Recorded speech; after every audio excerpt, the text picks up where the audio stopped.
On a dusty morning in Ouagadougou, North Korean cargo planes touched down on Burkinabe soil, carrying something the West never expected to see in the heart of West Africa. Advanced air defense systems, artillery shells, fuel reserves, and strategic military hardware flowing directly from Pyongyang to one of the Sahel's most embattled capitals. This wasn't a symbolic gesture or diplomatic posturing. According to emerging reports and geopolitical intelligence networks across the region, this was a full-scale military commitment, delivered with urgency, aimed at defending Burkina Faso against what Captain Ibrahim Traoré's government now identifies as a multi-front existential threat. Not just from jihadist insurgents tearing through rural provinces, but from what Ouagadougou describes as coup-linked destabilization emanating from neighboring Togo. Western political pressure designed to isolate and undermine the military junta, and cross-border security risks that threaten to collapse the entire sovereignty experiment Traoré is attempting to build. The question isn't whether this story sounds extreme. The question is why North Korea, isolated, sanctioned, and geographically distant, would risk global backlash to arm a landlocked Sahelian nation most people couldn't locate on a map. To understand what's unfolding now, you have to understand what Burkina Faso has become under Traoré. Since seizing power in September 2022, the 36-year-old military officer has turned Burkina Faso into one of the most defiant, anti-Western, sovereignty-first governments on the African continent. He didn't inherit stability. He inherited a nation on the verge of collapse, where jihadist groups linked to Al-Qaeda and the Islamic State controlled vast swaths of territory, where over 2 million people had been displaced, where the previous government, led by Lieutenant Colonel Paul-Henri Damiba, had failed to stop the carnage despite its own promises of security reform. Traoré's rise wasn't smooth or celebrated in Paris, Washington, or Brussels. It was violent, abrupt, and rooted in military frustration with incompetence, corruption, and the perception that Burkina Faso's former colonial master, France, had deliberately allowed the security situation to deteriorate in order to justify a continued military presence in the region.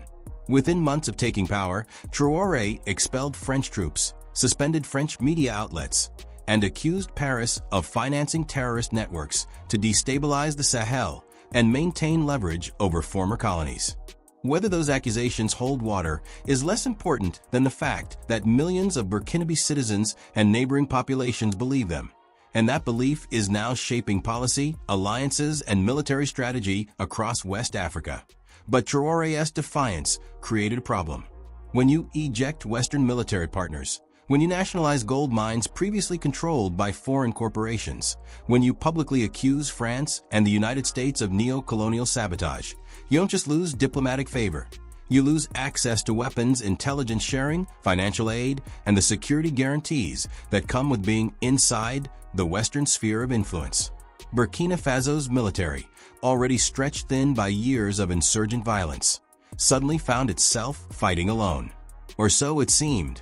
Because while the West turned its back, other powers with their own grievances against Washington and Paris, began to take notice. Russia was first.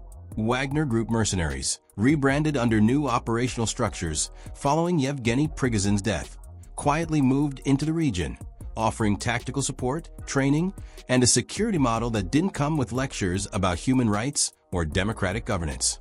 China followed, not with soldiers, but with infrastructure deals, mining contracts, and economic partnerships that allowed Traoré to bypass traditional Western-controlled financial systems.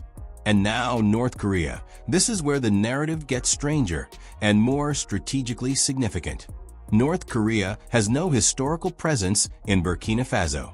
It has no economic interests in the Sahel, no shared cultural ties, no colonial baggage to exploit.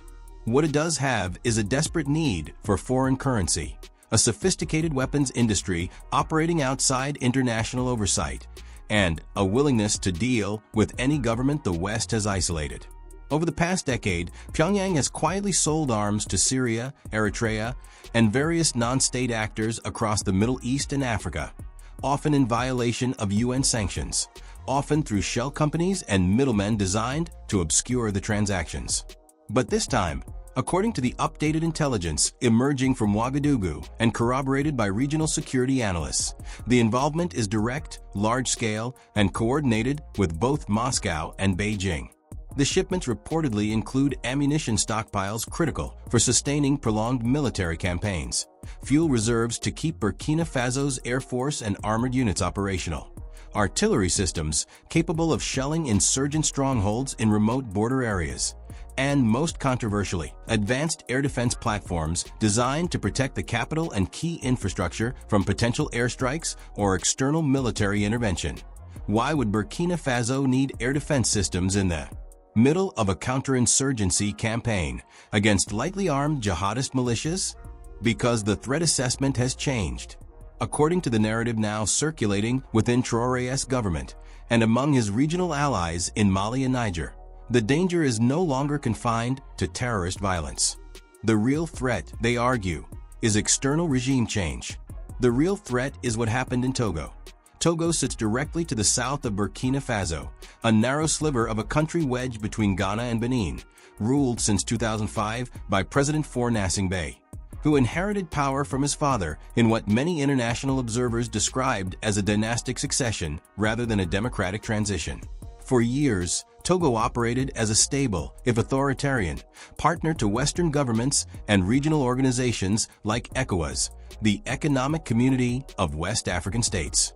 But in recent months, according to reports filtering through diplomatic and intelligence channels, Togo has experienced internal political turbulence, military purges, and what some analysts describe as signs of a failed or aborted coup attempt. The details remain murky. Official statements from Lomé have been vague, sometimes contradictory. But what matters to Ouagadougou is not the accuracy of the reports. It's the perception that external actors, possibly French intelligence or ECOWAS-aligned military officers, are actively attempting to destabilize governments in the region that refuse to align with Western interests.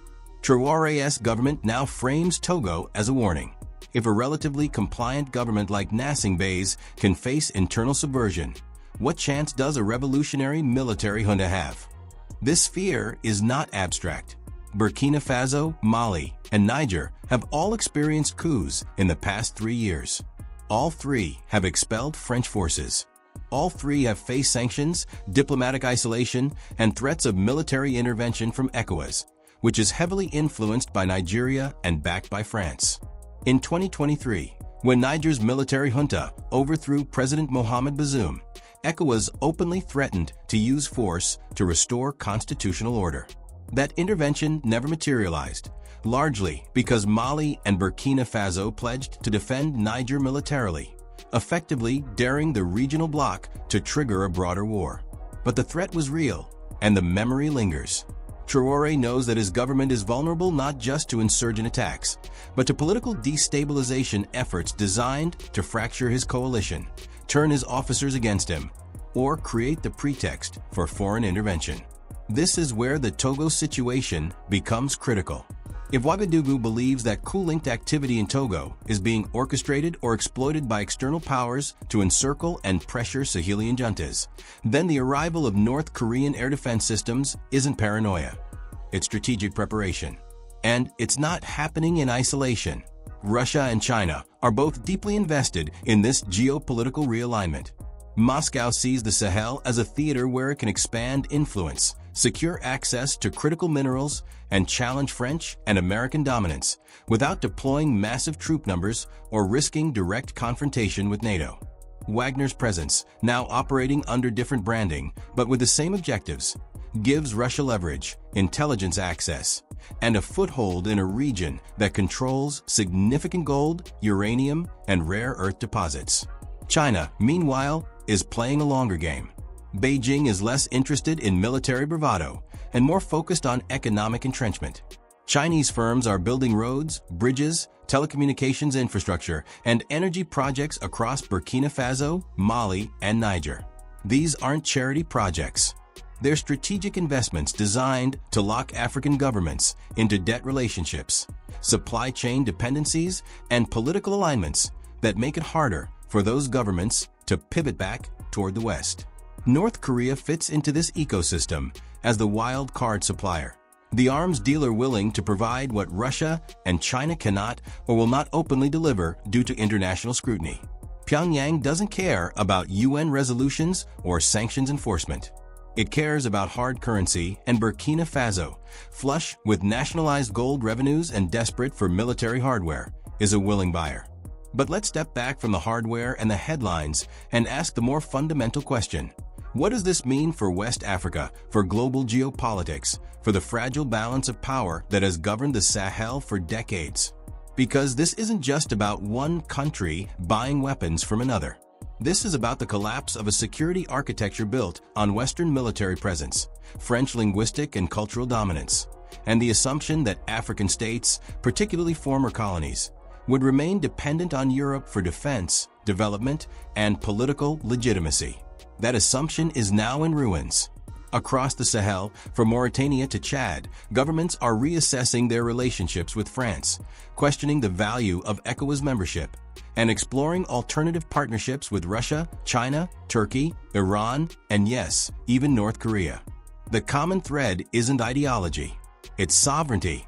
It's the belief, whether justified or exaggerated, that Western intervention in Africa has consistently prioritized European and American interests over African security, that counterterrorism operations have failed to stop jihadist expansion, and that the only path forward is radical self-reliance backed by non-Western military and economic support.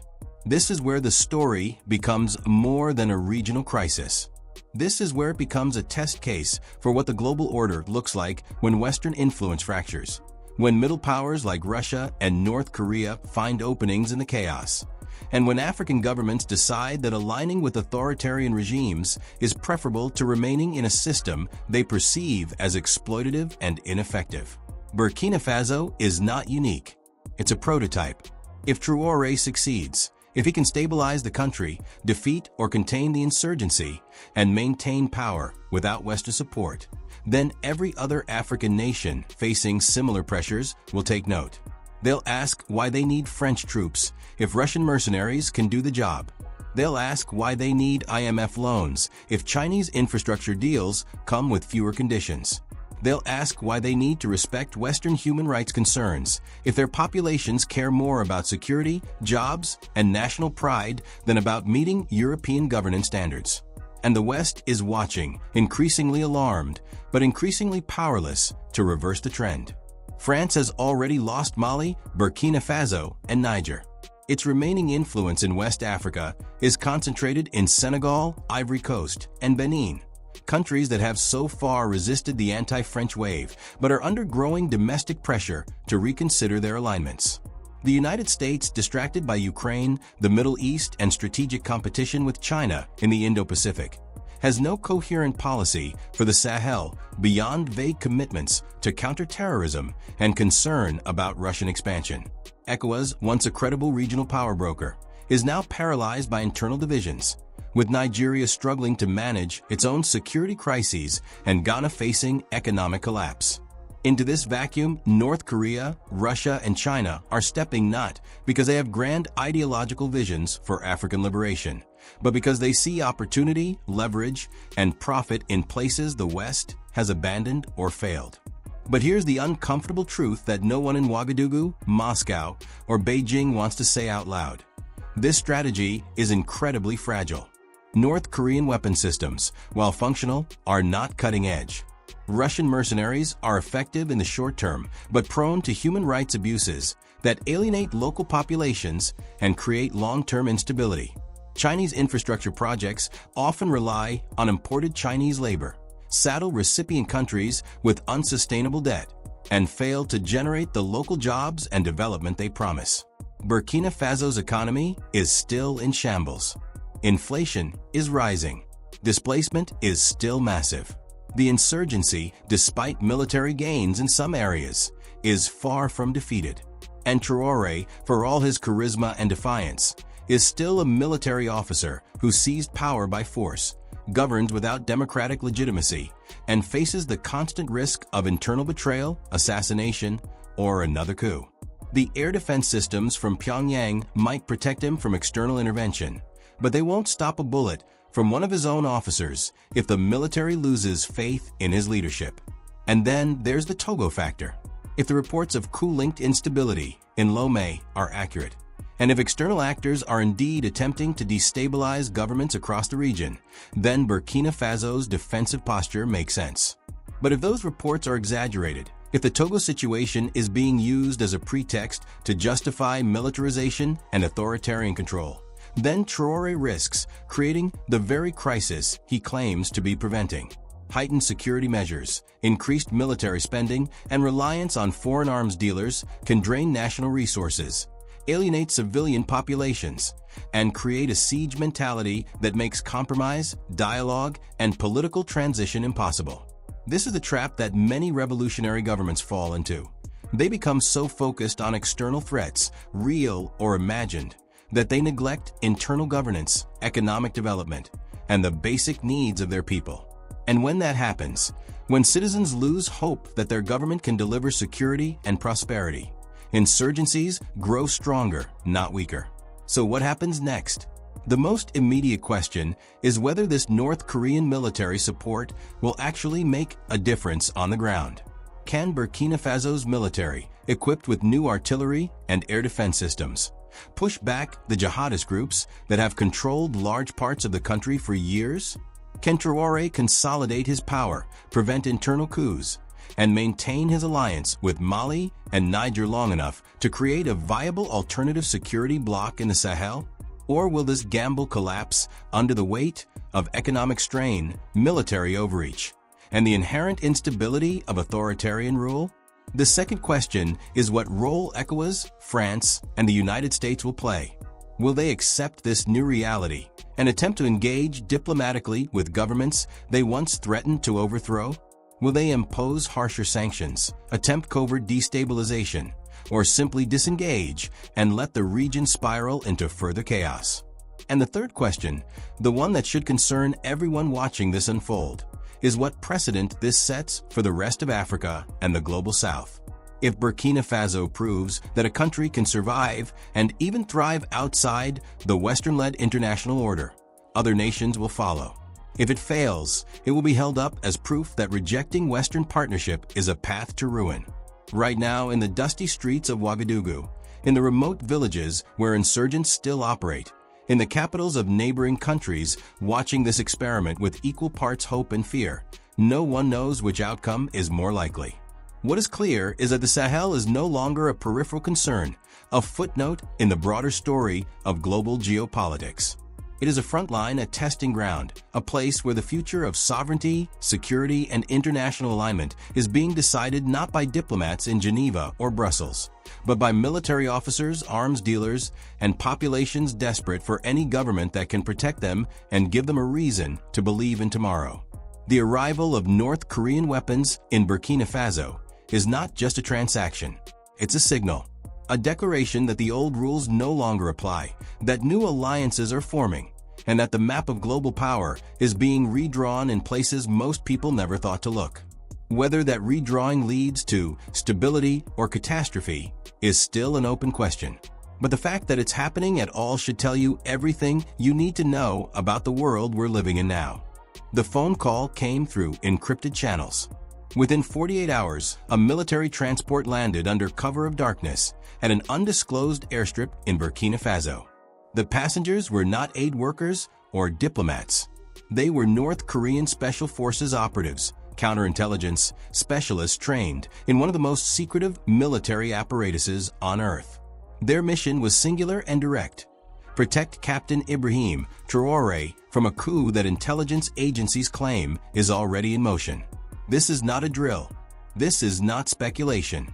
If these reports hold, the geopolitical map of West Africa just shifted in ways that most analysts didn't see coming. And the message being sent is unmistakable.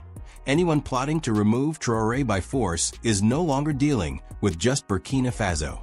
They're dealing with Pyongyang. Let that sink in for a moment. North Korea, a nation better known for ballistic missile tests and nuclear brinkmanship on the Korean peninsula, is now reportedly operating inside the Sahel, embedded within the personal security apparatus of one of Africa's most controversial military leaders. This isn't about ideology anymore. This isn't even about alliances in the traditional sense. This is about survival leverage and a coldly calculated repositioning of power in a region where coups have become routine and foreign interference has become expected. But this time, the interference is coming from an entirely different direction, and it's forcing everyone, from Paris to Washington to Lomé, to recalculate what they thought they understood about West Africa's newest fault lines. Captain Ibrahim Traoré is not your typical head of state. He's 36 years old. He came to power through a military coup in September 2022, overthrowing another military leader who had himself taken power just months earlier. Burkina Faso has been trapped in a cycle of instability, jihadist violence, and governance collapse for years now. The political class failed. The military intervened. And then the military failed. And then younger officers intervened again. Traoré represents the latest iteration of that frustration, a generation of soldiers who grew up watching their country bleed, while foreign powers offered training programs and conditional aid packages that never seemed to stop the killing. His rhetoric has been blunt, nationalist, and unapologetically anti-French. He has accused Paris of complicity in terrorism, of using former colonial ties to manipulate Burkinabe's sovereignty, and of enabling the very insecurity that justifies their continued presence.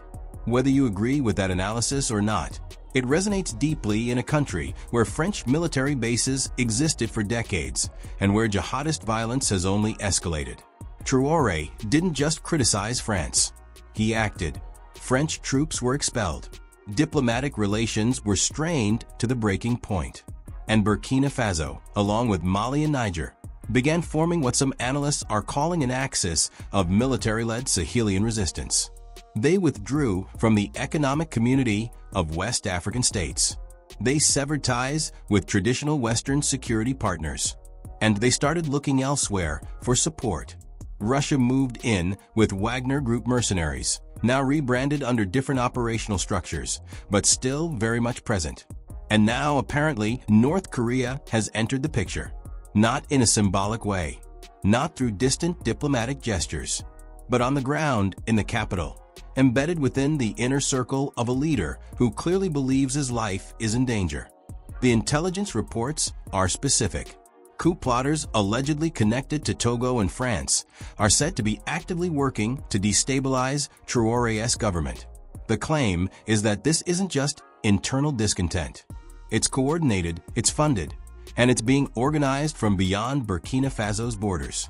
Togo, Burkina Faso's southern neighbor, has long been seen as a stable, pro-Western anchor in the region. It's a country where France still holds significant influence, where military cooperation agreements remain intact, and where the political leadership has not followed the revolutionary path that Traoré and his peers have taken. If Togo is indeed involved in supporting opposition elements inside Burkina Faso, that would represent a serious geopolitical gambit, one that risks turning West Africa's political crisis into something far more kinetic and far more dangerous. France's role in this alleged plot is harder to confirm, but not hard to imagine. Paris has watched its influence in the Sahel disintegrate over the past 3 years. Mali kicked them out. Niger followed. Burkina Faso did the same. These were not polite diplomatic disagreements. These were public humiliations, complete with protests, flag burnings, and accusations of neo-colonial manipulation. For France, losing the Sahel means losing strategic depth in Africa, losing access to critical intelligence networks, and losing the ability to shape security policy in a region that directly impacts migration flows, terrorism, and resource access. There is no question that Paris would prefer a different government in Ouagadougou. The question is how far they're willing to go to get one. Enter North Korea. Pyongyang's involvement in African conflicts is not new, but it has historically been commercial and transactional. North Korean military advisors have trained forces in Zimbabwe, Namibia, and Angola during liberation struggles and post-independence periods. North Korean construction firms have built monuments and government buildings across the continent. North Korean arms dealers have supplied weapons to regimes under sanctions, using cash transactions and shell companies to avoid international scrutiny. But this is different. This is not about selling AK-47s or building a stadium. This is about deploying elite special forces units to protect a sitting head of state from an imminent coup threat. That level of commitment suggests something deeper. It suggests a relationship that goes beyond money. It suggests strategic alignment. What does North Korea gain from this? On the surface, it's hard to see. Burkina Faso is landlocked, resource-scarce, and embroiled in a grinding insurgency that has displaced millions. But geopolitics is not always about immediate material gain. Sometimes it's about positioning. Sometimes it's about proving you can operate where others assume you cannot. North Korea has been under sanctions for decades. It has been isolated, contained, and written off by much of the international community. But it has also survived, adapted, and found ways to project influence in unexpected places. Supporting Traore allows Pyongyang to demonstrate that it can be a security partner for governments that the West has abandoned or opposed. It strengthens North Korea's narrative as a reliable ally for states resisting Western pressure. And it creates leverage, the kind of leverage that can be traded, bargained with, or simply held as insurance. For Traore, the calculus is simpler. He needs protection. He needs people around him who are not compromised, who are not vulnerable to French intelligence networks, who are not going to flip sides if the money is right. North Korean operatives fit that profile. They are disciplined. They are loyal to their mission. And they are ideologically insulated from the kinds of pressures that might turn a Burkinabe officer or a regional mercenary. If Traore believes that France and Togo are actively plotting his removal, then bringing in North Korean security is not paranoia. It's strategy. It's a message to anyone considering a coup that the cost just went up, way up. The implications of this are staggering. If North Korea is now actively involved in protecting African heads of state, that opens a new chapter in how authoritarian regimes support each other in the face of Western pressure. It means that countries like Burkina Faso, Mali, and potentially others can bypass traditional security frameworks entirely. They don't need NATO. They don't need French trainers. They don't need American counterterrorism advisors. They can build alternative security ecosystems using Russia, China, Iran, and now North Korea. That's not theoretical anymore. That's operational reality. This also escalates the risk for any group planning to move against Traore. If you're a coup plotter inside Burkina Faso's military, you now have to assume that the people closest to the president are not just loyal Burkinabe officers. They might be North Korean counterintelligence specialists who have trained for years to detect exactly the kind of conspiracy you're trying to organize. That changes everything. It means tighter operational security. It means fewer people you can trust. It means the window for action narrows significantly. And if you do move and you fail, the consequences are not just political. They're existential. For regional actors, this is a nightmare scenario. Togo, if indeed involved, now faces the prospect of blowback not just from Burkina Faso, but from a network of states and non-state actors that includes Russia and North Korea. That's not a fight Lomé is equipped to handle on its own. It would require French support, possibly American support, and a level of coordination that West African states have struggled to achieve even in less complex situations. ECOWAS, the regional bloc, is already fractured. The departure of Mali, Burkina Faso, and Niger has gutted its credibility. Any military intervention on behalf of a coup against Traore would likely trigger a broader conflict, one that could pull in multiple countries and turn the Sahel into a full-scale proxy battleground. France is in a particularly difficult position.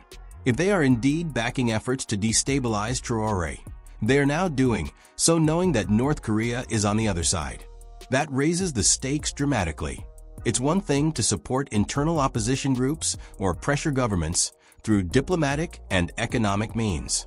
It's another thing entirely to engage in covert action that risks direct confrontation with a nuclear-armed state, even indirectly. Paris will have to weigh whether removing Traore is worth the broader geopolitical fallout, the reputational damage, and the risk of escalation in a region where they have already lost so much ground. The United States is watching all of this with deep concern. Washington has tried to maintain some level of engagement with Sahelian governments, even as they pivot toward Russia and away from Western partners. But North Korea's involvement complicates that significantly. The U.S. has spent years trying to isolate Pyongyang, to cut off its revenue streams, to prevent it from exporting military technology and expertise. Seeing North Korean operatives now embedded in an African capital, potentially training local forces and sharing intelligence, is exactly the kind of proliferation nightmare that keeps Pentagon planners up at night.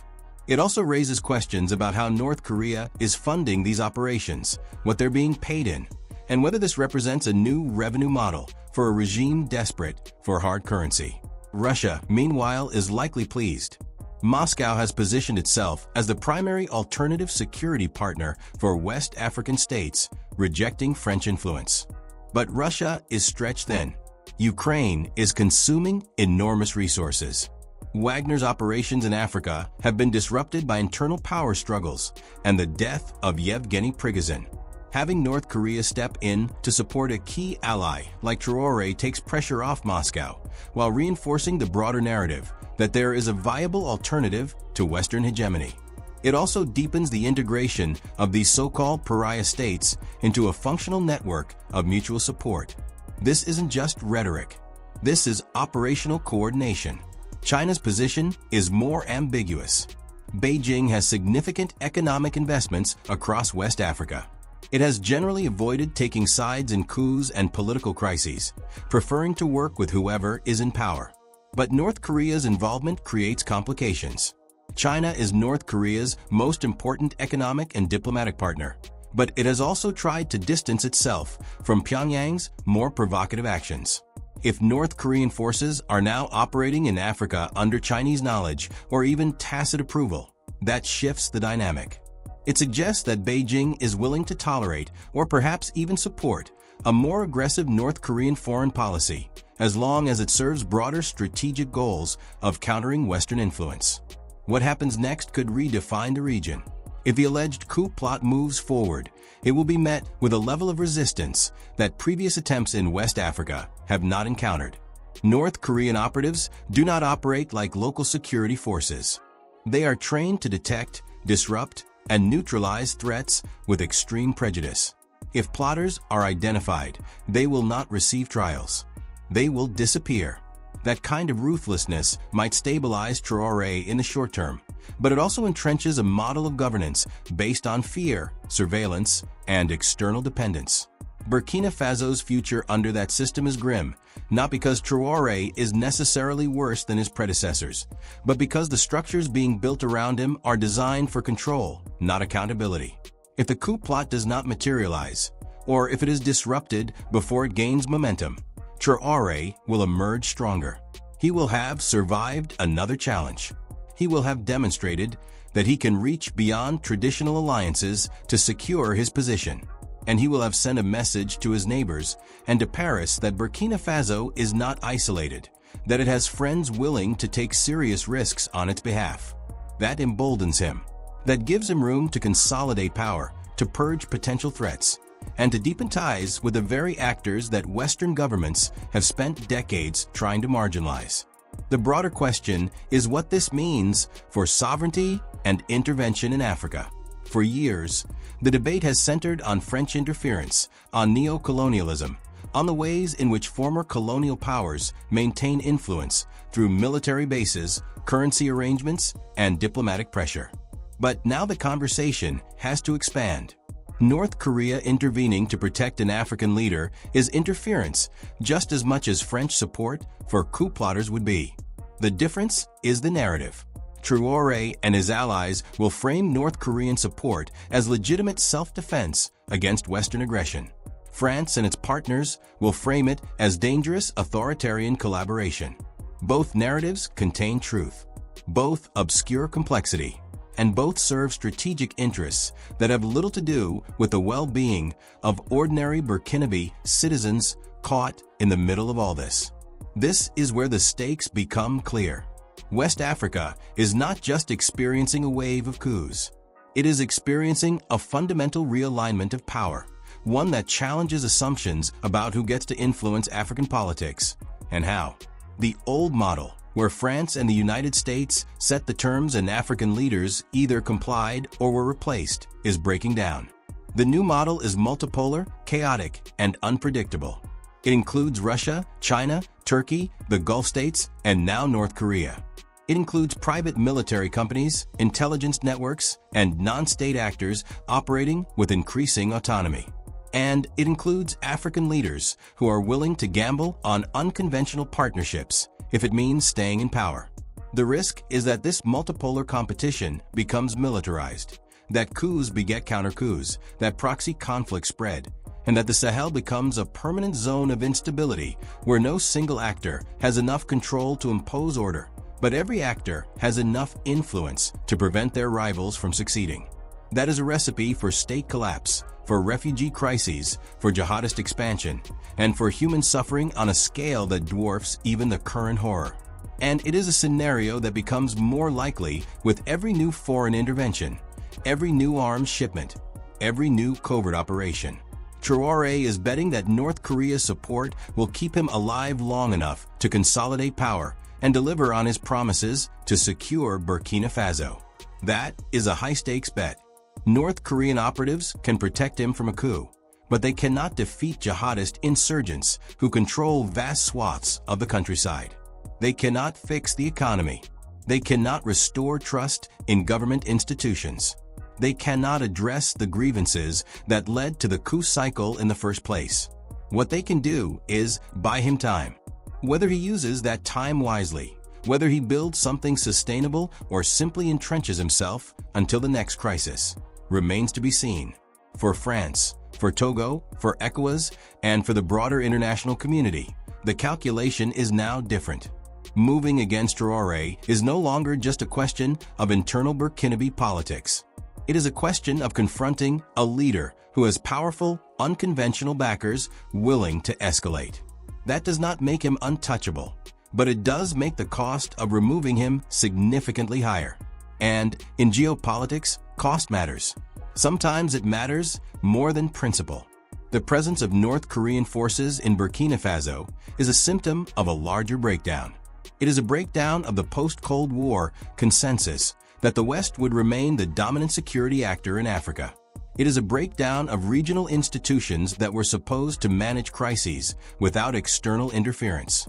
It is a breakdown of the idea that coups could be reversed through sanctions and diplomatic pressure alone. What replaces that consensus is still being written, and it is being written in real time in places like Ouagadougou, where a young military officer sits in a presidential office guarded by soldiers from one of the most isolated nations on earth.